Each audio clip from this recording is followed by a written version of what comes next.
Handi Social, l'émission qui parle de l'handicap. Eh bien, chers auditeurs et chères auditrices, bonjour. Bienvenue pour cette nouvelle émission de Handi Social, l'émission qui parle du handicap. Alors aujourd'hui, comme je n'ai pas d'invité, je vais vous donner quelques news avec, pour commencer, l'AH du 1er avril 2024, la barre des 1 000 € franchie. 1 016 € à temps plein, ce pourrait être le montant de l'AH à compter du 1er avril 2024. Le ministre de l'économie annonce en effet une hausse des minima sociaux de 4,6%. Mais l'AH resterait encore 100 € en d'écart du seuil de pauvreté. Le 1er avril, comme chaque année, c'est la revalorisation en fonction de l'inflation des minima sociaux, RSA, prime d'activité, allocation familiale et donc de l'allocation adulte handicapé, AH. En 2024, il pourrait pour la première fois franchir la barre symbolique des 1 000 € par mois à temps plein pour une personne seule. 1 016 € exactement contre 971,37 € depuis le 1er avril 2023.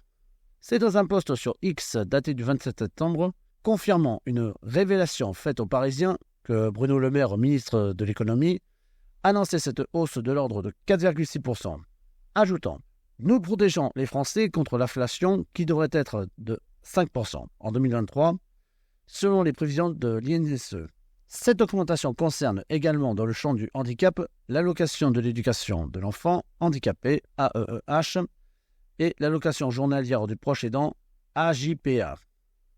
Les dépenses intenables pour les départements, la dernière revalorisation de l'AH, datant du 1er avril 2023, passant de 956,65 € à 971,37 € par mois, soit une hausse de 1,6%.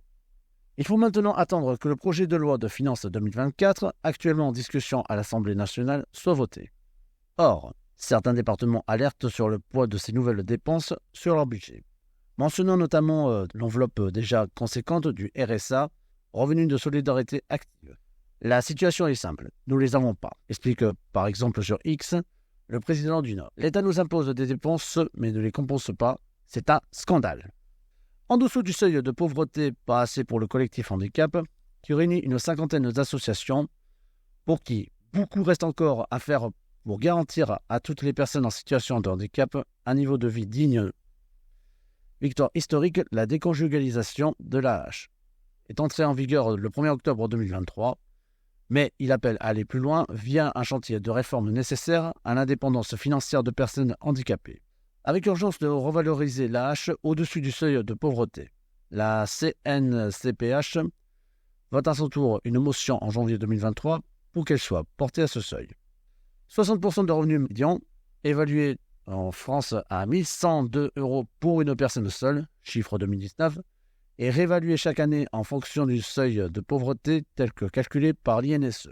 Les montants de l'AH depuis 2018, en avril 819 €, novembre 2018, 860 €. Un an plus tard, en 2019, en novembre, 900 €. Avril 2020, 902,70 €. Janvier 2021, 903,60 €.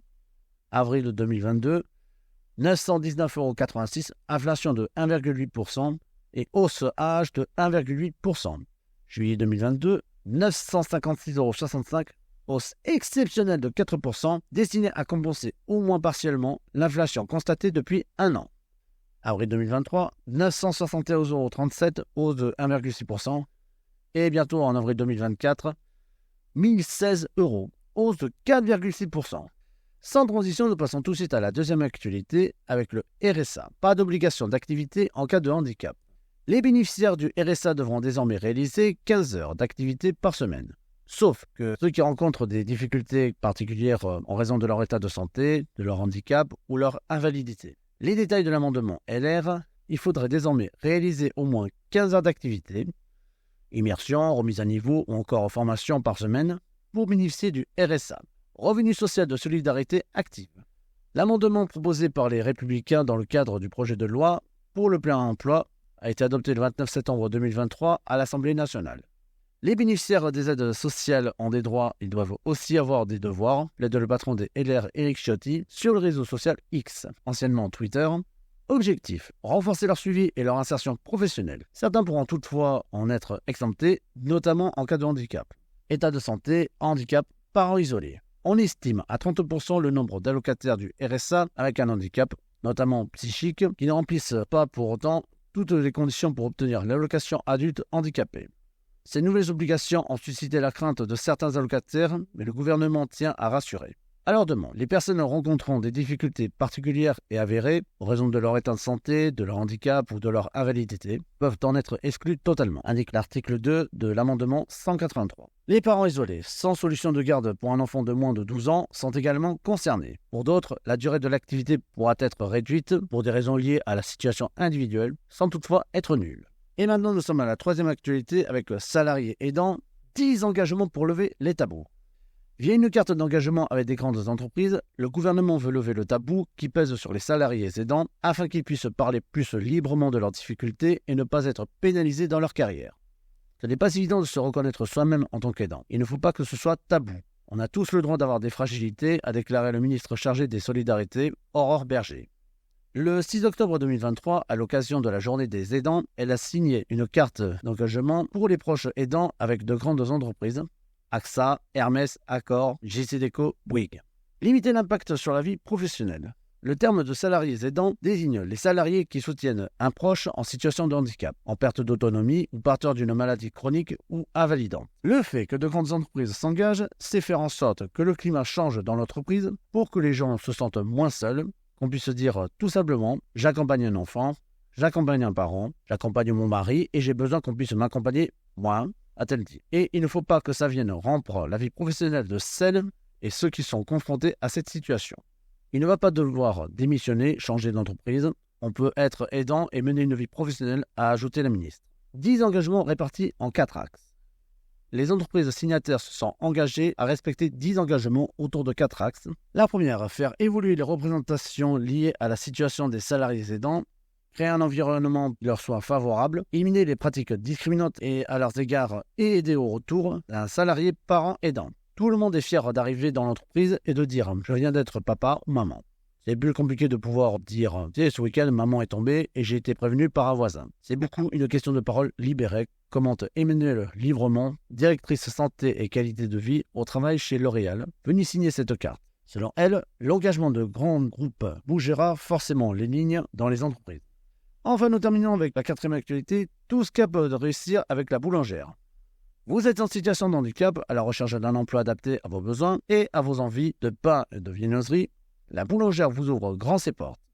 Le groupe présent sur 8 sites en France mène une politique handicap volontaire pour faciliter l'accueil, le maintien dans l'emploi et l'évolution professionnelle de tous ses collaborateurs. Stéphanie et Giovanni nous partagent leur histoire. De l'entreprise adaptée au milieu ordinaire, l'intégration réussie de Stéphanie, bénéficiaire de l'obligation d'emploi des travailleurs handicapés. Stéphanie Couton est opératrice de ligne sur le site Montagne-sur-Sèvre en Vendée. Sa mission, revaloriser certains produits fabriqués par ses collègues boulangères et boulangers, en traquant notamment leurs moindres défauts. À l'origine, en 2019, Stéphanie exerçait cette activité en tant que prestataire, employée d'une entreprise adaptée, EA. En 2022, lorsque la boulangère a décidé d'internaliser ce service et l'équipe qui était associée, la jeune femme a saisi l'opportunité. Je n'arrive jamais à travailler dans une entreprise du milieu ordinaire. À chaque fois que je postulais, je n'avais que des refus, confie-t-elle. Avant de signer ce contrat, Stéphanie reconnaît avoir eu un peu peur, mais le fait de déjà connaître le poste de travail, le site et l'équipe l'a très vite rassurée. La transition s'est effectuée en douceur. Pour faciliter son insertion, l'opératrice a aussi pu compter sur un accompagnement individuel personnalisé. Chez la boulangère, tout est mis en œuvre pour que chaque collaborateur se sente à l'aise à son poste et dans son environnement de travail. Aujourd'hui, Stéphanie est épanouie. J'aime venir travailler et voir du monde. Tout se passe très bien, je me sens accepté. De la production à la gestion comptable et fiscale, la belle reconversion de Giovanni, le handicap peut survenir à n'importe quel moment.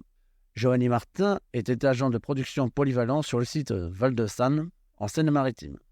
À la suite d'un arrêt, le médecin du travail l'a déclaré inapte à son poste. Je ne pouvais plus exercer mon métier. Pour autant, il n'était pas question pour la boulangère de le laisser seul face à toutes les démarches à accomplir.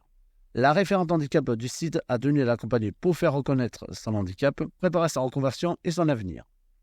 Comme Giovanni avait déjà suivi une formation d'assistant comptable quelques années auparavant, l'entreprise lui a proposé un contrat d'alternance pour l'encourager à obtenir un diplôme plus qualifiant en comptabilité. Le titre professionnel gestionnaire comptable et fiscal. Très bien accueilli et intégré au service comptabilité, Giovanni a rapidement trouvé ses marques. Mieux, il dit aujourd'hui préférer son nouveau métier. Après son alternance et un court passage en CDD, La boulangère lui a d'ailleurs proposé un CDI qu'il a bien évidemment accepté. Chez la boulangère, parler de handicap, c'est de trouver ensemble des solutions pour avancer dans la bonne direction. Notre politique handicap, en quelques mots, maintenir nos collaborateurs en emploi et favoriser l'intégration de nouveaux collaborateurs en situation de handicap est une priorité et une source de richesse pour nos équipes. Au-delà des mots, notre démarche est partagée, co-construite et nourrie d'actions concrètes sur l'ensemble de nos sites fabrication. Grâce à nos 8 référents handicap sites, un sur chacun de nos sites, et 2 référents handicap groupe, nous accompagnons tout collaborateur qui le souhaite dans sa demande de reconnaissance de son handicap et d'aménagement de poste au besoin. Le nombre de collaborateurs reconnus travailleurs handicapés au sein du groupe a ainsi augmenté de 66% ces 3 dernières années. Aujourd'hui, ils sont plus de 80 collaborateurs reconnus, dont 40% en plus de 50 ans. Pour ouvrir encore davantage nos portes aux personnes en situation de handicap, nous participons au salon de recrutement en ligne Hello Handicap. Retrouvez-nous du 24 au 27 octobre 2023 pour la prochaine édition. Voilà, chers auditeurs et chères auditrices, nous avons eu le Handy News du 11 octobre 2023. Rappelez-vous, chers camarades, nous sommes peut-être handicapés, nous avons des ambitions, nous avons tous un esprit, nous sommes tous motivés, alors faites-vous aider, battez-vous pour vos rêves. Et quant à vous, les personnes ordinaires, comme je dis, nous sommes handicapés, mais nous ne sommes pas des bêtes de foire dépourvues de sentiments dont on peut maltraiter. Nous avons des ambitions et nous souhaiterions coexister avec vous. Voilà, sur ces belles paroles, je vous souhaite de très bonnes journées et à bientôt pour Handy Social, l'émission qui parle du handicap.